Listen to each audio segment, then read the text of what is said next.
India ఒక target పెట్టుకుంది.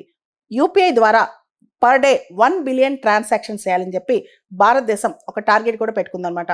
June 1 తారీఖున యూపీఐ ద్వారా అంటే యూనిఫైడ్ పేమెంట్ ఇంటర్ఫేస్ ద్వారా మనం గూగుల్ పే కావచ్చు, ఫోన్పే కావచ్చు, ఏదైనా real time digital payment systems ద్వారా జూన్ 1 తారీఖున 64.4 క్రోర్ ట్రాన్సాక్షన్ జరిగాయి. అదే జూన్ 2 తారీఖున 65 క్రోర్ ట్రాన్సాక్షన్ జరిగిందనమాట. దాదాపు చాలా ప్రపంచవ్యాప్తంగా రకరకాల పేమెంట్ సిస్టమ్స్ కంటే యూపీఐ పేమెంట్ సిస్టమ్ చాలా ఫాస్ట్గా గ్రో అవుతుంది.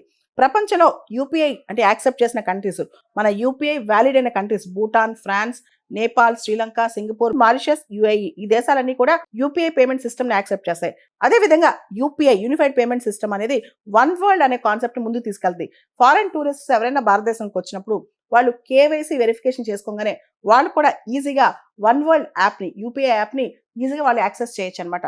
ఇవన్నీ పక్కన పెడితే మన గవర్నమెంట్ తరఫున అయితే భీమ్ యాప్ అనుకోవచ్చు.